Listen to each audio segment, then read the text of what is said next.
Chapter 7. The Ghost's Walk. While Esther sleeps and while Esther wakes, it is still wet weather down at the place in Lincolnshire. The rain is ever falling, drip, drip, drip, by day and night upon the broad flagged terrace pavement, the Ghost's Walk.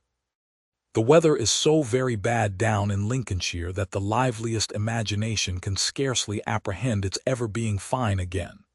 Not that there is any superabundant life of imagination on the spot, for Sir Leicester is not here, and truly, even if he were, would not do much for it in that particular, but is in Paris with my lady. And solitude, with dusky wings, sits brooding upon Chesney Wold. There may be some motions of fancy among the lower animals at Chesney Wold. The horses in the stables, the long stables in a barren, red-brick courtyard, where there is a great bell in a turret, and a clock with a large face, which the pigeons who live near it and who love to perch upon its shoulders seem to be always consulting. They may contemplate some mental pictures of fine weather on occasions, and may be better artists at them than the grooms.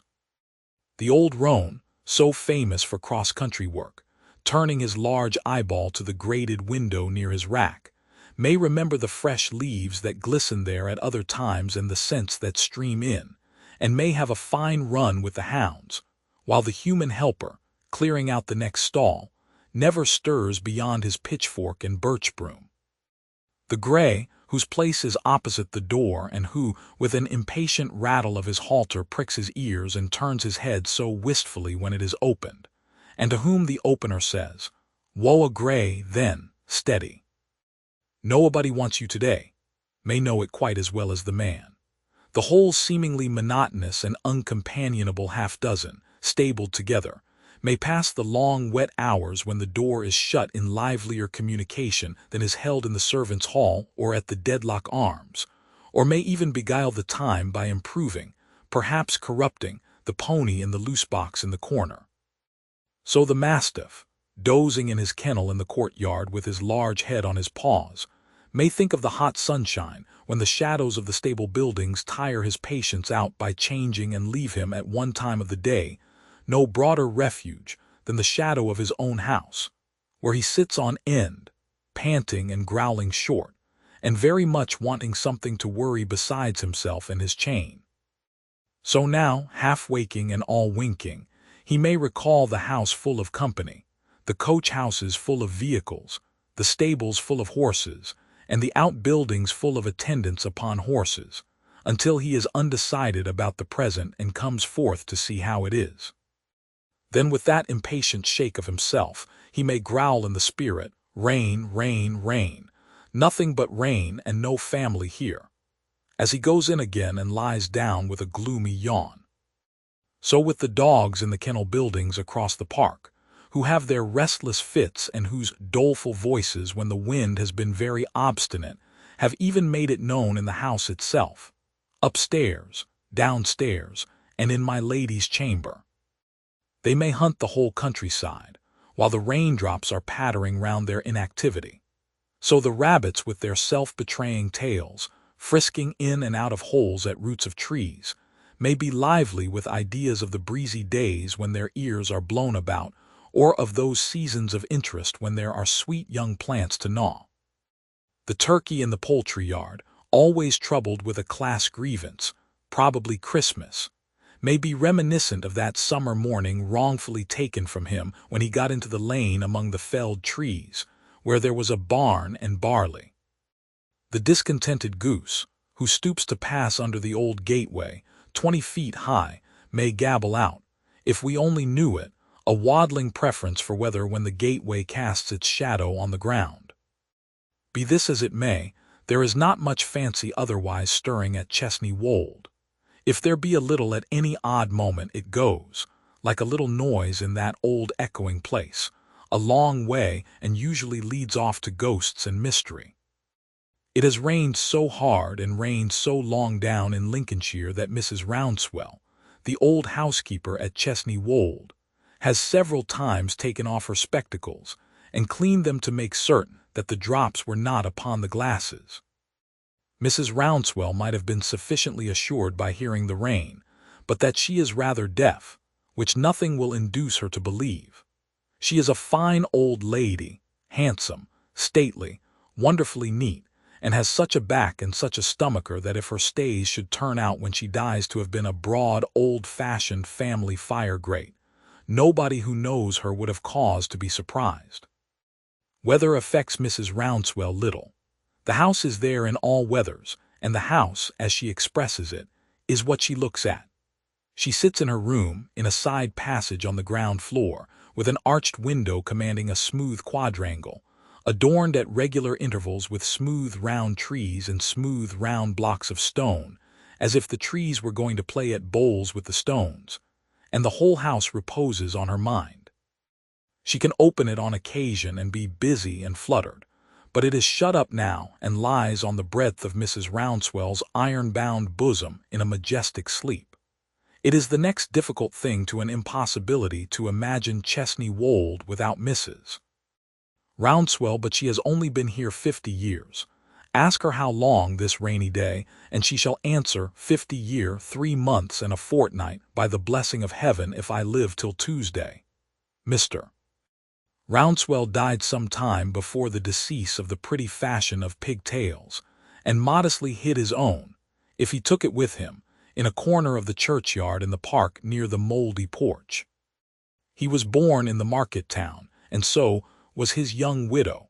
Her progress in the family began in the time of the last Sir Leicester and originated in the still-room. The present representative of the Dedlocks is an excellent master. He supposes all his dependents to be utterly bereft of individual characters, intentions, or opinions, and is persuaded that he was born to supersede the necessity of their having any. If he were to make a discovery to the contrary, he would be simply stunned, would never recover himself, most likely, except to gasp and die. But he is an excellent master still, holding it a part of his state to be so. He has a great liking for Mrs. Rouncewell. He says she is a most respectable, creditable woman. He always shakes hands with her when he comes down to Chesney Wold and when he goes away. And if he were very ill, or if he were knocked down by accident, or run over, or placed in any situation expressive of a deadlock at a disadvantage, he would say if he could speak, "Leave me and send Mrs. Rouncewell here," feeling his dignity at such a pass, safer with her than with anybody else. Mrs. Rouncewell has known trouble. She has had 2 sons, of whom the younger ran wild and went for a soldier and never came back. Even to this hour, Mrs. Rouncewell's calm hands lose their composure when she speaks of him, and unfolding themselves from her stomacher, hover about her in an agitated manner as she says what a likely lad, what a fine lad, what a gay, good-humored, clever lad he was. Her second son would have been provided for at Chesney Wold and would have been made steward in due season, but he took, when he was a schoolboy, to constructing steam engines out of saucepans and setting birds to draw their own water with the least possible amount of labor, so assisting them with artful contrivance of hydraulic pressure that a thirsty canary had only, in a literal sense, to put his shoulder to the wheel and the job was done. This propensity gave Mrs. Rouncewell great uneasiness. She felt it with a mother's anguish to be a move in the Wat-Tyler direction, well knowing that Sir Leicester had that general impression of an aptitude for any art to which smoke and a tall chimney might be considered essential. But the doomed young rebel, otherwise a mild youth and very persevering, showing no sign of grace as he got older, but, on the contrary, constructing a model of a power loom, she was fain, with many tears, to mention his backslidings to the baronet. "Mrs. Rouncewell," said Sir Leicester, "I can never consent to argue, as you know, with anyone on any subject. You had better get rid of your boy. You had better get him into some works. The iron country farther north is, I suppose, the congenial direction for a boy with these tendencies." Farther north he went, and farther north he grew up. And if Sir Leicester Dedlock ever saw him when he came to Chesney Wold to visit his mother, or ever thought of him afterwards, it is certain that he only regarded him as one of a body of some odd 1,000 conspirators, swarthy and grim, who were in the habit of turning out by torchlight 2 or 3 nights in the week for unlawful purposes. Nevertheless, Mrs. Rouncewell's son has, in the course of nature and art, grown up, and established himself and married, and called unto him Mrs. Rouncewell's grandson, who, being out of his apprenticeship and home from a journey in far countries, whither he was sent to enlarge his knowledge and complete his preparations for the venture of this life, stands leaning against the chimney-piece this very day in Mrs. Rouncewell's room at Chesney Wold. And again I am glad to see you, Wat, and once again I am glad to see you, Wat, says Mrs. Rouncewell. You are a fine young fellow. You are like your poor Uncle George. Ah, Mrs. Rouncewell's hands unquiet, as usual on this reference. They say I am like my father, grandmother. Like him also, my dear, but most like your poor Uncle George, and your dear father. Mrs. Rouncewell folds her hands again. He is well. Thriving, grandmother, in every way. I am thankful.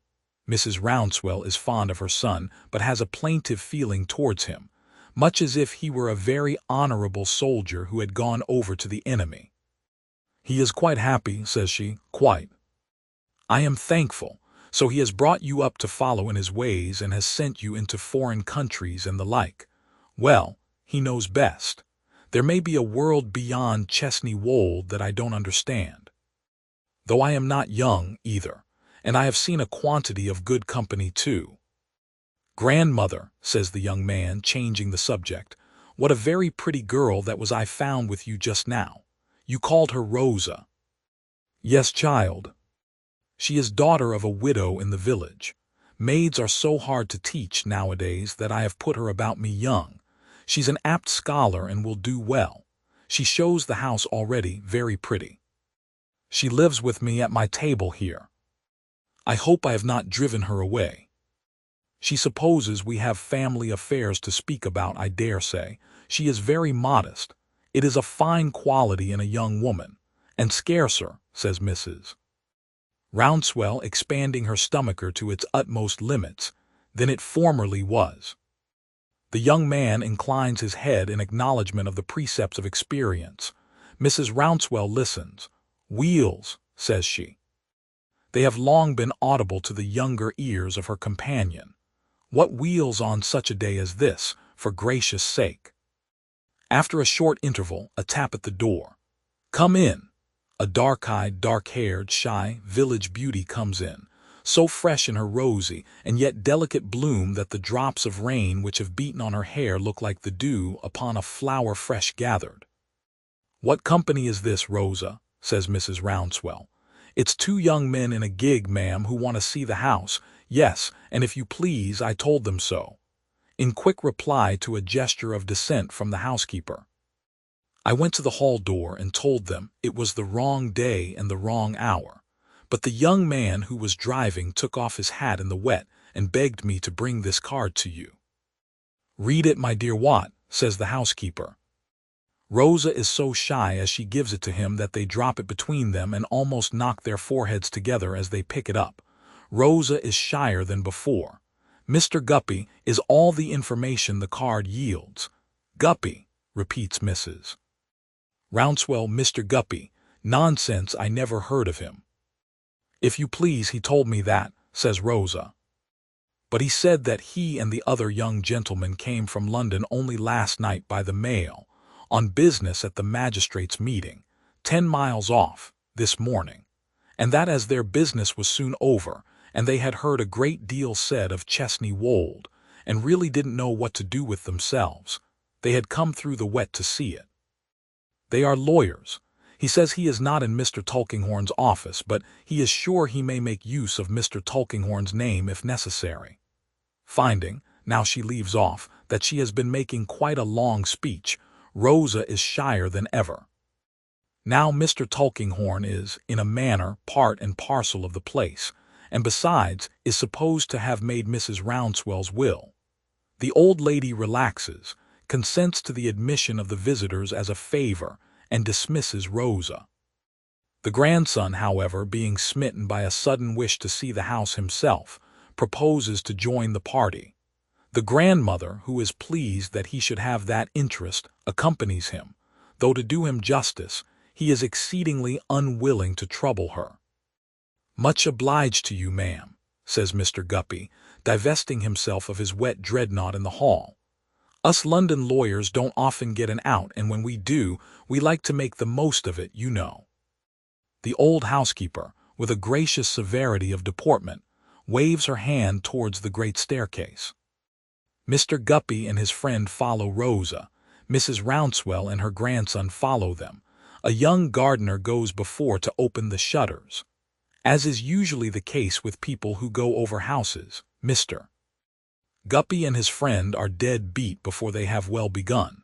They straggle about in wrong places, look at wrong things, don't care for the right things, gape when more rooms are opened, exhibit profound depression of spirits, and are clearly knocked up.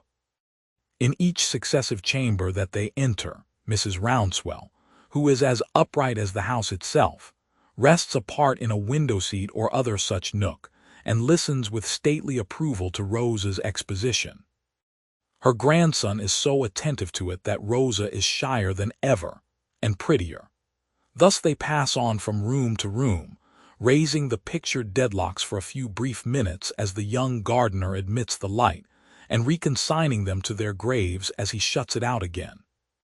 It appears to the afflicted Mr. Guppy and his inconsolable friend that there is no end to the deadlocks, whose family greatness seems to consist in their never having done anything to distinguish themselves for 700 years. Even the long drawing-room of Chesney Wold cannot revive Mr. Guppy's spirits.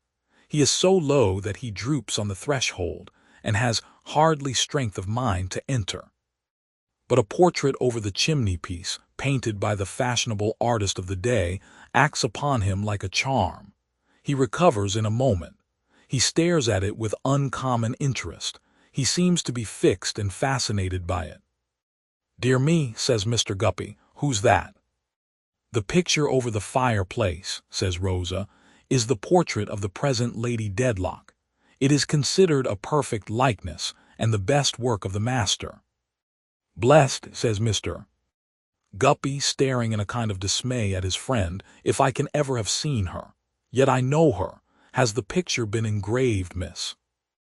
"The picture has never been engraved. Sir Leicester has always refused permission." "Well," says Mr. Guppy in a low voice, "I'll be shot if it ain't very curious how well I know that picture. So that's Lady Dedlock, is it?" "The picture on the right is the present Sir Leicester Dedlock. The picture on the left is his father, the late Sir Leicester." Mr. Guppy has no eyes for either of these magnates. "It's unaccountable to me," he says, still staring at the portrait, "how well I know that picture. I'm dashed," adds Mr. Guppy, looking round, "if I don't think I must have had a dream of that picture, you know." As no one present takes any especial interest in Mr. Guppy's dreams, the probability is not pursued.